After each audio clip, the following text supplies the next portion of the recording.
Everybody. So we have a trade to talk about now, and it's between two teams that are really struggling to start off this season. The LA Kings and the Pittsburgh Penguins. Neither are having the start that they had hoped. Both are trying to shake things up in some way to salvage their season, try and get things turned around and in the right direction. LA, I think, is a little bit beyond saving at this point. I think LA's done. Pittsburgh, I do think, can be saved, and they're obviously trying to shake things up and do something by making a move here.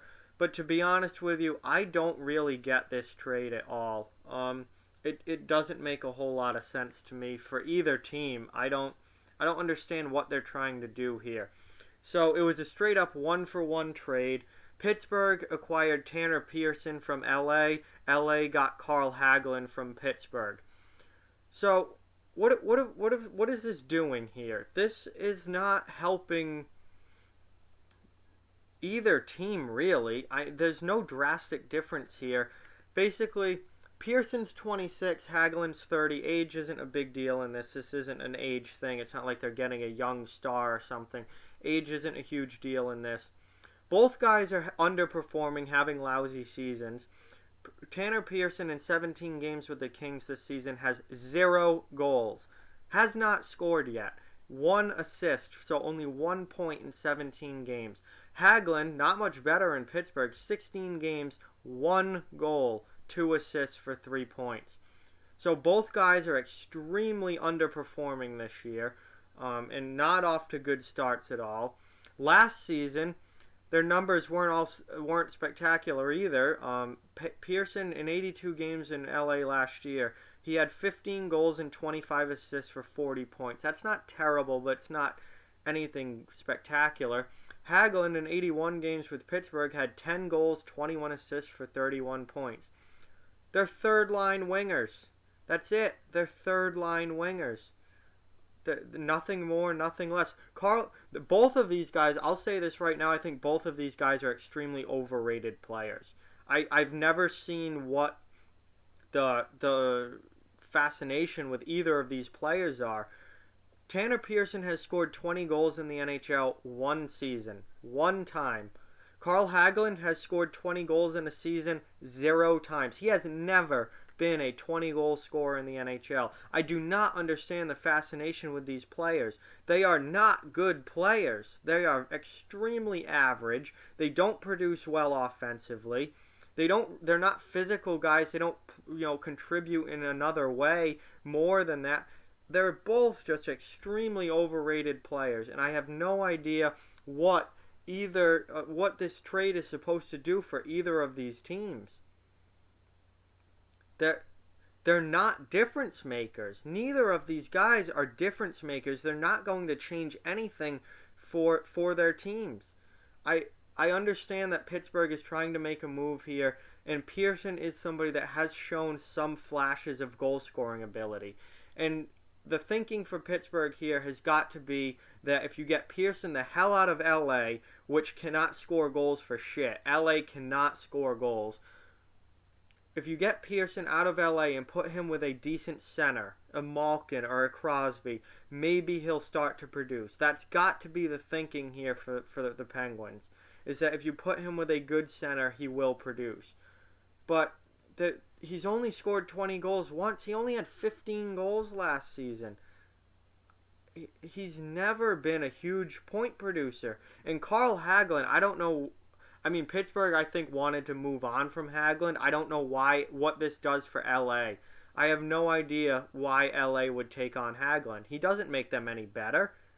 He's not going to help. He's not a good goal scorer on good goal scoring teams. Never mind in LA where they can't score. He's not going to be able to score in LA. Are you kidding me? I mean, he's not going to produce it with the Kings. So I have no idea why the Kings would even take this deal. I don't see how this helps them in any way possible. Pittsburgh, I see the logic a little bit more for Pittsburgh here. Tanner Pearson has shown flashes of offense. Maybe if we get him playing with somebody, more better offensively suited than what the Kings have, he'll also produce at a higher rate. I don't like this deal for either side. I don't think it helps them at all. All they've done is swapped overrated, underperforming wingers. How does that make you any better? That they've got to just this is like a home run swing, hoping that you just connect with the ball and that the change of scenery will help one of these guys out. But other than that, I don't see any way that this is helping either team. It's like for the Penguins, who are off to a really poor start.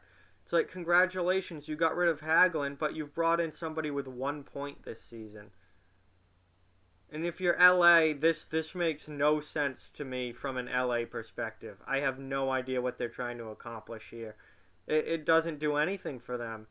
You know, if it was Hagelin and a draft pick, maybe the draft pick would be something that you could help use to rebuild in the future.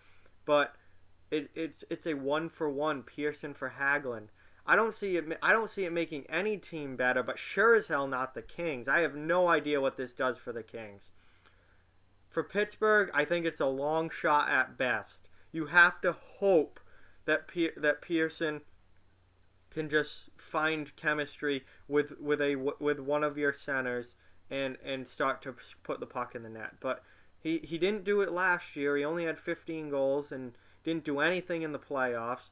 Then so far this season, he has 1 point. No goals and 1 point. This trade is just useless for both sides as far as I'm concerned. I don't see how it fixes anything or even changes anything. All they've done is swapped overrated, underperforming wingers. They're third liners, and they get treated like second liners. They get treated like top six forwards, and they're not. They're third liners, and they're really not even that good of third liners. They're very average NHL players. So that's what I've got on the Pittsburgh LA deal. I just don't see how this helps either side in any way. It just doesn't make any sense to me. Let me know what you think down in the comment section below.